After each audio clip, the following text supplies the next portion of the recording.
What's up? Y'all see the title. Y'all see what's going on. Golden State Warriors are going for the gusto. So as I drive, out here in sunny Southern California, it wasn't sunny like a week ago. It's been like 2 weeks of gloom. They call it June gloom apparently down here, but it is sunny. It's back to the hot weather. The hot weather. It's only 85. I mean, I'm from Houston, so I'm used to about 100 right now, but I'll take 85. But as we know, let's talk about it, man.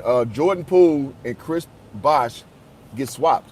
Now, I was going to do this stream yesterday, but I got on my guy DJ Raw Truth's post, and we had a good exchange, me, him, and Coach Joe. So I decided to push this back to today. So I'm on the way to work. You know how I do sometimes. I'm going to work, try to get some content out, just give my opinions, and salute to everybody there. Hit the like button. So let's talk about it, man. Golden State Warriors have done, they must have been listening to Hoop Jargon Stream. Because Hoop Jargon said a week ago, shout out to Bobby Smurda, the Warriors got to figure out who they are. Do the Golden State Warriors want to be holding on to this old team, holding on to the Draymond, Clay, and Steph dynamic with a little bit of ingratiation of your boy Jordan Poole? Or are they going to go in full Jordan Poole and you got to get rid of Draymond Green?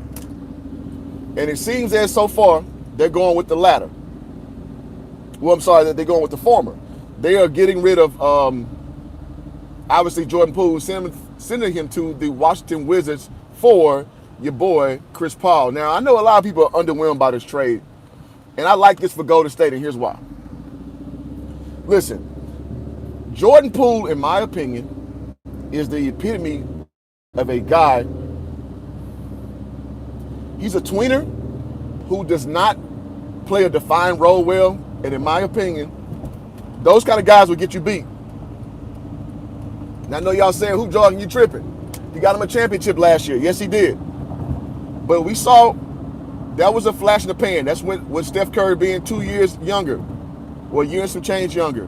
That's what Clay, I say this all the time. Klay Thompson looked like on, what's it called, on Space Jam, when all those players lost their power. Hit the like button. Appreciate y'all coming through. Klay Thompson couldn't hit wide open threes all of a sudden. So what you're seeing is a big attrition factor from the Golden State Warriors. Also, Steph, all those kind of heroic threes that he relies on so much, he couldn't hit them. When it was down to the wire playing against my Lakers, Steph was taking bad threes, which you could say they're good threes because he makes those sometimes. Agreed. But those are bad threes that were not going in. So that shows that there's some attrition going on. I.e. that magic that you had coming up all these years, it's starting to go away. Just like LeBron James. I mean, now Steph is like 35, LeBron is 38. So, there's definitely a difference, in attrition level. But you see LeBron James, man, there's certain stuff he just cannot do anymore. So, with knowing all these factors, and then, Andrew Wiggins kind of having, emotional volatility, you got to be careful about what you do with this team going forward. Now, my solution, Hoop Jargon solution, bring it back. In the year 2020, I said that the Warriors should have drafted LaMelo Ball. That was the cheat code. Because LaMelo Ball could have kind of redshirted a year or so. And then when it's like, and my whole thing was like those guys at the time, I think Steph was like 33. I was like, in about 2 or 3 years, these guys are 35. And then I think Dre and Clay are 33 now. You got a backup plan. But since they did not do that because Steve Kerr was being a, for lack of better terms, being a biatch, because he didn't want to deal with the VAR, reportedly, allegedly. So now you got to kind of put these pieces together. At one point, Pascal was supposed to be the guy. He didn't work out. I think they still want to work with Kuminga, so we will see how that pans out. But you got to have a contingency plan. And in my opinion, when Draymond Green stole off on your boy Jordan Poole, the writing on the wall was there. If you go look at Kevin Durant speak about when he knew he was probably leaving Golden State, when he in his words, he took a step back and isolated himself. Y'all remember that play when it was the end of the quarter?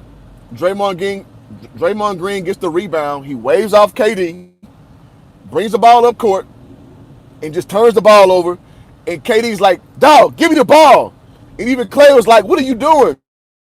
And then they get on the bench. And Draymond, listen, I'm a Draymond Green fan. I've been one since day one. But he's an emotional ass dude. He starts cussing KD out, talking about, what do you say, like, we didn't need you anyway, or something to that effect. When you are the very guy who called KD after y'all lost to Cleveland to recruit him to come over to your team. But another story for another day, but that's just some woman shit, if I'm going to be honest. No offense to the ladies of the channel. But going forward, you saw that how that team kind of rose, and I think everybody lets Draymond Green get away with, oh, that's just Draymond being Draymond, which kind of leads to him, opting out. I really wonder how that plays out. See, we are 5 deep. Appreciate y'all. I know I'm going live atypical when I usually do, but y'all hit the like button, please. So you can kind of see when things are a little disheveled with the Golden State dynamic. So now that we see that, okay, Draymond opts out. He's clutch sports heavy. In my opinion, he wants to kind of posture himself to the Lakers. I think he's done with Golden State, but we'll see. But one thing you saw is that the same way he kind of got disheveled with KD, obviously punching your teammate, with Jordan Poole, you saw that there was chaos going on with the dynamic. And I'm not saying Jordan Poole didn't deserve getting stole off on. Because if I'm being honest, if I just kind of, I'm a salesman in real life. My job is to get paid off evaluating people on their personalities. If I'm just going to step in and just from a bird's eye view, peep how your boy Jordan Poole is, I bet he's very cantankerous. I bet he's a malcontent. I bet he's a dude who always popping off, always talking shit, amongst the black community. We call it being light-skinned. No offense to my light-skinned subs. But it's just off-putting for guys who are like that, and I'm sure that's what Jordan Poole was to a T. I'm sure that's what he was to a T. So when I saw that fight incident, I was like, I knew what time it was. Golden State wasn't going to win a damn thing. Now, Golden State was equipped to win the series, but there's some continuity issues. So let's go forward. To get rid of Jordan Poole shows that Steph and Clay are safe. Draymond, not so much. You may have a lot of stock in your boy Andrew Wiggins, which I think is a good thing. I think if Wiggins can get his mental together, he has some family problems, so I don't excuse me. I don't anticipate that happens, thus forward. You have a good nucleus, and you bring Chris Paul off the bench. That reminds me of your boy Andrew Barbosa, Leandro Barbosa from Brazil. He was a great backup point guard, and then it turned to your boy Sean Livingston. Great backup point guard alternative, when you don't have that leadership off the bench. And as we saw last year, who was your guy off the bench? And when they lost, was that 2019? 2019? You had Chris Quinn off your bench. Quinn was his last name. I don't think it's Chris Quinn. But not a great leadership or leadership-oriented point guard. Chris Paul off your bench is a brilliant move. And I know what everybody's saying. Chris Paul chokes. Chris Paul gets hurt. But if he's coming in an ancillary role, that's something he's never had to do in his career. So he's not going to play heavy minutes. Because Chris Paul's about, 36 years old? He's a small frame, small body guy. He probably got 2 more years in him. And I think Golden State understands that. So that's why I'm saying that they're going for it all. They're putting all their chips to the middle. And like, listen, we're going to bring a veteran point guard in. Now, overpaying for him, but the salaries match. You get rid of Jordan Poole, which you paid too much money for. The money matches up, so it's a good thing. And I think Golden State is very smart from just deciding what are we going to do with Jordan Poole. Are we going to be committed to this cat? Or are we going to get him out of here? Because this is the time right now, because his stock is still relatively high because he's young. But when I watch Jordan Poole play, I watch a very low IQ player, and I can't rock with that. Chris Paul, 38, yeah, bingo. Shout out to P-Rose, good to see you, brother. Quinn Cook, there we go. Appreciate you, contemporary. Yeah, so, again, like button if you're new. Subscribe button if you're new.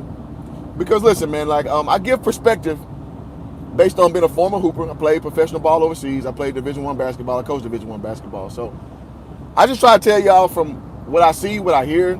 I got a few sources at the NBA level. So I don't just be making stuff up. And I know that Make Stuff Up channels do really well, and that's cool. I'm going to keep it sucker free over here, though. So, going forward, man, Golden State has a really good opportunity to get from up under whatever plan they had. Oh, by the way, they drafted James Wiseman instead of LaMelo Ball, and they got rid of him in 2 years. You never see the number 2 pick dished away in 2 years. Now, James Wiseman had his problems. Not from a skill standpoint, but he's a powder. He's a malcontent. And that sounds just like Jordan Poole. They drafted 2 malcontents in the same goddamn draft. Funny. And this kind of goes to Steve Kerr's kind of lack of foresight. Now, I don't know how much control he had. I know the GM generally is the person who picks the pick if the owner's kind of hands off. But Steve Kerr was kind of vocal about not getting LaMelo Ball, and I thought that was a huge mistake. That was a huge misstep. So, listen, when you make a mistake, you got to trim the fat and you got to get to the problem. You diagnose the problem and you rid yourself of the problem. And I think that with Jordan Poole, listen, they had a malignant cancer that could have possibly done something, and they did something about it. And I got to give Golden State credit. So I would not be surprised, Hoop Jargon told you first, if Golden State ends up back in that championship discussion with the moves they made thus going forward. Because, in my opinion, they got to a fork in the road, and they made a choice. Because Jordan Poole can hoop. Listen, I'm not going to be here saying that man can't hoop. But to me, he reminds me of Jamal Crawford. He reminds me of your boy Jordan Clarkson. So on and so forth. He's like a higher gun. And those guys generally will bounce around continuously. And I think that's what Jordan Poole is. And so, inversely, what you see what's going on with Washington, I think they will keep Kyle Kuzma.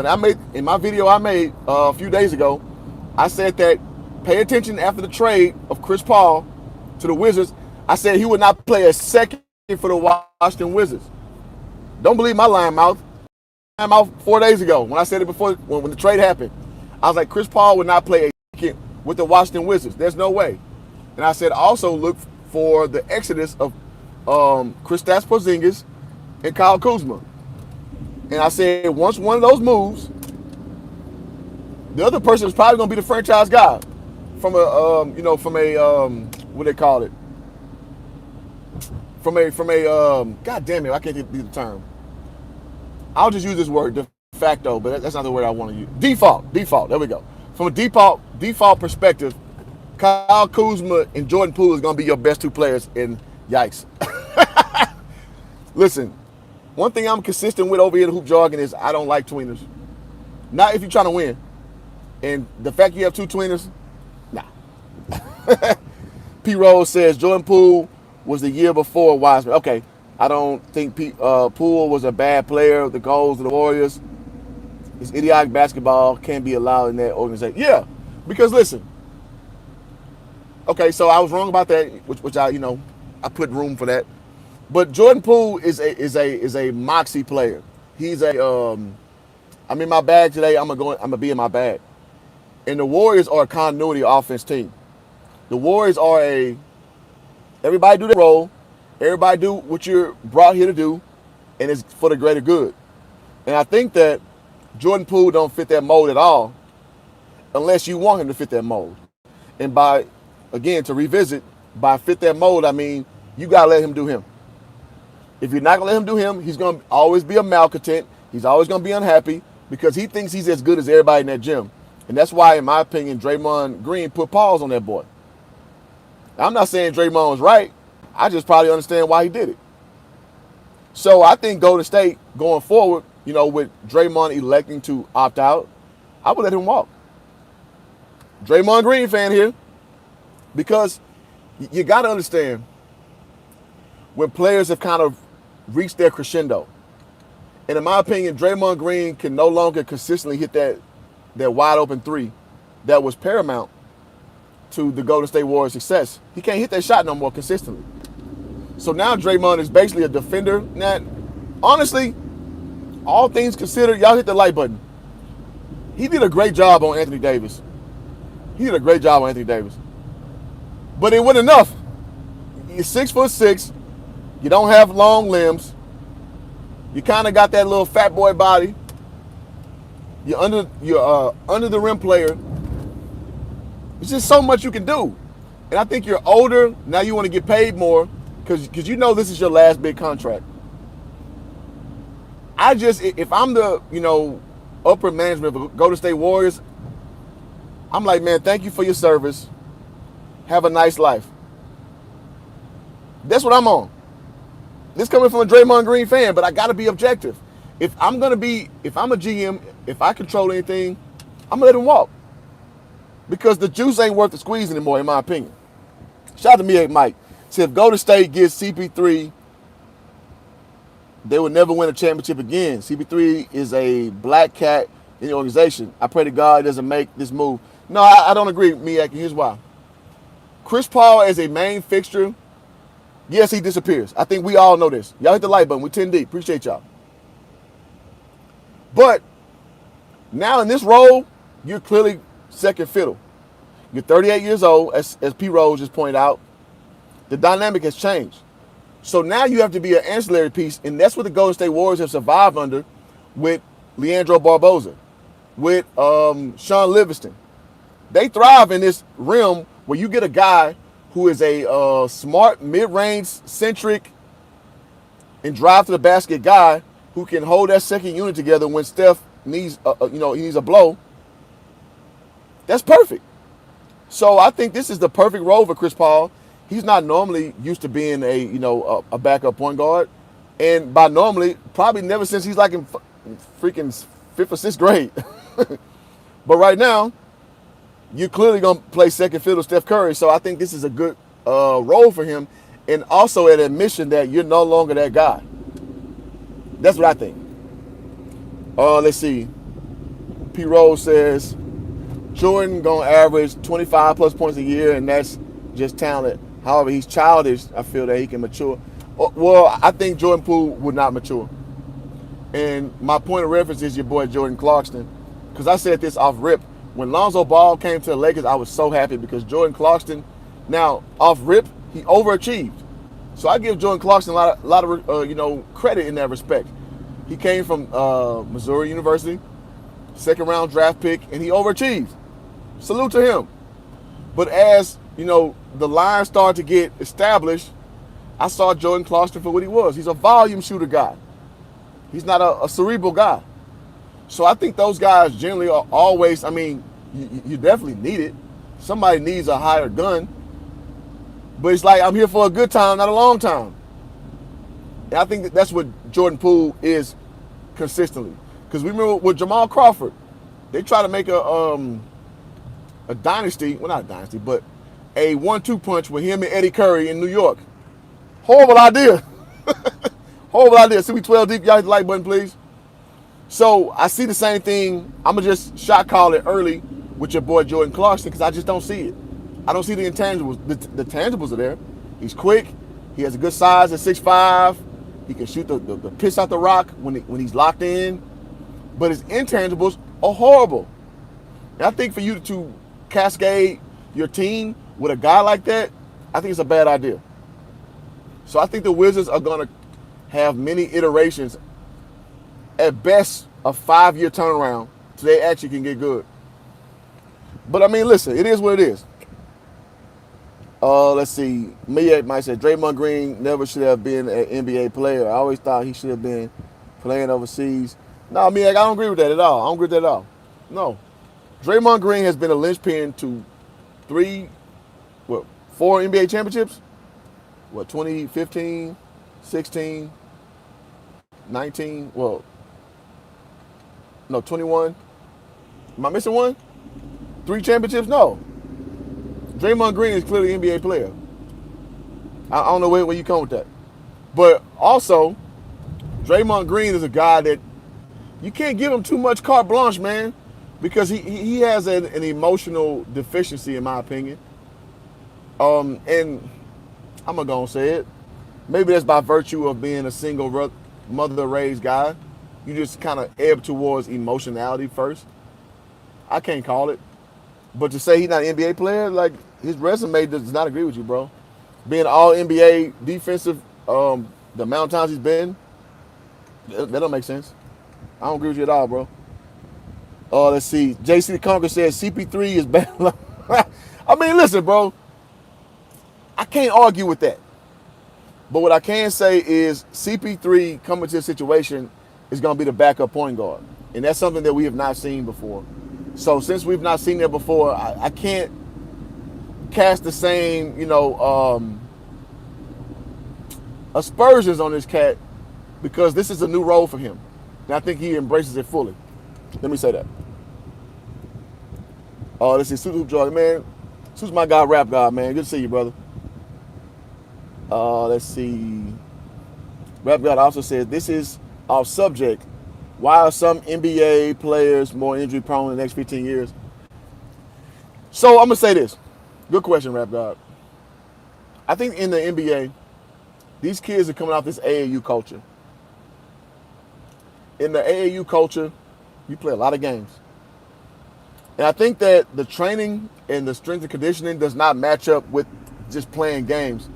And me being, again, 39 years old, playing Division I basketball, playing professional overseas, yada, yada, yada, I can feel my knees and body breaking down.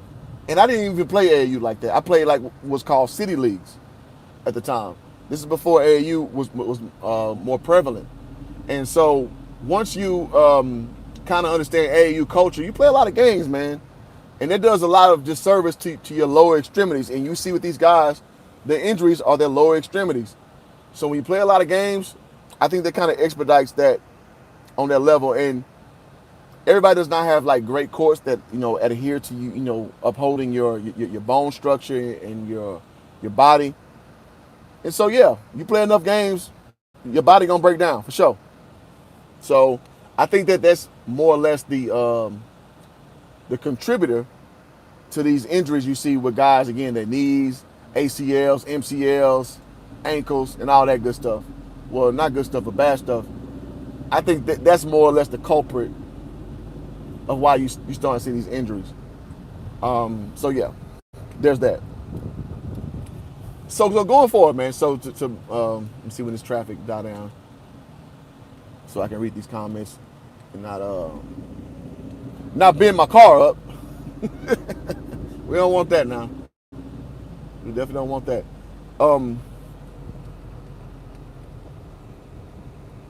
Andrew says, salute to Andrew, man, one of my early subs, says Malik Monk played way better than Poole in that series and making 23 mil less a year. Well, yeah, I mean, listen, man, the reality is how your skill set benefits the situation, that equals your value. So meaning, if you're this great 3-and-D guy, but the main teams who have money have 3-and-D guys, your market's going to go lower because even though you have a valuable skill set, there's no market for you because everybody has what you are. So what you're saying is not incorrect, but that's how a guy can get paid less with arguably a better skill set in the same skill set, if that makes sense. Thunder says CP3 can come off the bench, which means less minutes and he won't be getting injured. Well, no, it's not can come off. He will come off the bench. No GM or head coach is going to play Chris Paul over goddamn Steph Curry. Not happening. Never. CP3 should come off the bench and reduce injury. Yes, absolutely. I did AAU for 2 years. Not going to lie. I played Darius Garland. Darius Garland with my team. Oh, Lord have mercy. Gave you 57. Shit. Darius Garland gave you everything you want and some. And Darius Garland is a baller. Came through with Texas Tech. Yeah. And, man, listen, man. In my life, I played probably against about a good 12 NBA players. And I'll go and try to name them. Rashard Lewis, the first NBA player I played in my life. Rashard Lewis, LaMarcus Aldridge, PJ Tucker, the cat Williams from Louisville with like LeBron James bounce. That's 4. Cartier Martin, he played for the Wizards and Pistons. I played him a lot in high school. That's 5. Indy Eby, that's 6. Oh, Al Horford, um, Chris, what's his name? Chris Richards at University of Florida. But that's 8. Corey Brewer, 9. Torian Green, 10. Torian Green, that's 10. Joakim Noah, 11. I'm missing somebody. Joakim Noah, another NBA player. Oh, Trey Johnson at Jackson State University at HBCU, 12. Those are my 12 NBA players I played against in my life. So when I say up close, I've seen NBA players. I've seen what an NBA player is. And if you want to say a person I've just seen and not played, but in the same tournament, Carmelo Anthony, Hassan Adams, Kendrick Perkins. So I was in the same tournament with them in high school. I didn't play against them, but we in the same gym. I see what an NBA player looks like. So when I say what an NBA player is, who a dog is, it's from applied knowledge. Let me say that. Yeah. So let me put that as we go forward. Let's see. Hold on, let me park real quick. Let me park. I made the parking lot on my J. So I probably got a good 5 minutes in me, and then I gotta punch in, man. All right, I appreciate y'all for sticking in, man. We 14 deep. Like button, please. Hit that like button. All right, let's see. JC Conker, I never liked Draymond Green, even back in the Michigan State. At best, he overachiever. No, Draymond Green is overachiever. I agree with that. But to say he's not an NBA player, that's cap, bro. Rap Guy says NBA casuals overvaluate stats. Well, no. Yeah. Yeah, I agree. Because stats, I mean, because Kevin Martin, for example. Kevin Martin, if you want to play the stats game, Kevin Martin averaged like 20 points his whole career. You watch Kevin Martin play, I'm not going to call him a bum. You just see the efficiency in his game. So I would never put Kevin Martin in the same breath as a guy like, who was average 20 for his career? Let's say Dwayne Wade. I would never put those two guys in the same category. So stats is a tricky thing because if you put too much emeritus into that, you definitely will miss context. So like button, please. So stimulated students, good to see you, bro. It's been a while. Says, I think the Warriors should have made a bid for Ben Simmons. He's a more talented Draymond. Hey, I don't disagree with that. Now, Ben Simmons has this emotional shit that plays in, and you got to take that into account. Because it's like, again, hoop jargon is anti-malcontents. Because malcontents are mentally hard to rein in. So I don't like to latch myself to guys who have that attribute. Let me say that. But what you're saying is not wrong. EB was trash. Yeah. So the dude at EB was my second worst NBA player I made in my life. I think PJ Tucker was the first. PJ Tucker was not good to me. But I salute him for what he's done because he's made a career out of his lack of skill set, in my opinion. But Indy EB was the second worst NBA player I played in my life. He was easy to guard. He was 6'11", 6'10", or whatever. Easy to guard. So, yeah. But in the draft, he was drafted one pick before your boy Kendrick Perkins. Or one pick after, one pick before or after, something like that. Let's see. You didn't play against Gerald Green. No, I did not. Man, Gerald Green is my favorite dunker of all time, even over Vince Carter. I don't care what nobody say. You can disagree, argue with your mama. Gerald Green, I have a lot of affinity for, but yeah, he came out of Gulf Shores High School. He came out of high school at 20. Gerald Green started that new movement of holding the kid back instead of pushing the kid forward. But yeah, I got a lot of love and respect for Gerald Green. But yeah, no, I did not play against Gerald Green. Let's see. P. Rose says I had 11 and 6 off the bench that game. It wasn't that good. I was just tired. Like, hey, I feel it. Stem says Martin was a bum, but he had empty stats. Yeah, I'm not saying he's a bum, but if you're going to compare his numbers to other guys who pour up at that same clip, let's say Clyde Drexler. Kevin Martin can't fuck with no Clyde Drexler. Absolutely not. Shout out to Little Rock C. Say, yo, man, good to see you, brother. JC Congress says CP3 is the top 6 point guard of all time. Very much arguably so. I'm with that. I'm with that. P. Rose says I can't rock with Ben Simmons. He's too damn talented to be pound. Yeah, I mean, listen, man. Talent and mentality, he has a issue with that. So you ain't lying, brother. Rap guy says, do we put too much value on who's an NBA bust due to injuries? I think healthy they could. Yeah, I think so. But I mean, what else can people go off of? You know what I mean? So that's what people do. It's an easy, what they call it, low-hanging fruit. Somebody injured, you can just call them a bust. It's easy. There's no evaluation required. You can just say because you don't have the counting numbers and not consider the fact of your health. So yeah, I agree with that. Ben Simmons is a good, good. Yeah, he does. Cause I mean he's from Australia, so man, listen, he got it's a little soft over there. Just saying, it's a little moist over there. So say 2 players I think should have been in the league: Ed Coder, Rashad McCants. Okay, you clearly a North Carolina fan. All right, I can see why McCants got blackballed. I'm actually Facebook friends with Ed Coder, and you know what? I'm gonna try to get him on the stream, man. So I appreciate you reaching out to me. I'm gonna see if I can get Ed Coder over here because Ed Coder been my Facebook friend for a minute. And we went like in a Facebook group together where we talk about basketball from a New York City perspective, which I'm from Texas, so that's foreign to me. But it's a lot of good hoop conversation going over there. So I'm gonna see if I can get your boy Ed Cotto on the channel. Ben Simmons lost his confidence. He done. Maybe I'm gonna be taking a trip to school down to H-Town in a few months. Restaurants. Oh man, Turkey Leg Hut. Now listen, I ain't been to Houston about 5 years, but I'm from Houston. Turkey Leg Hut for sure. Man, just Google. No, get on Instagram and put in Black Houston restaurants because it's like a fuck ton of them now.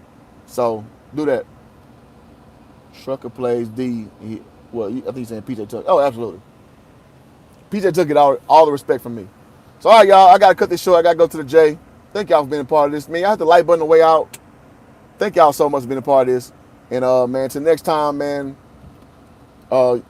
Just stay tuned in. I appreciate all y'all commentary, y'all insight, man. Much love. Peace.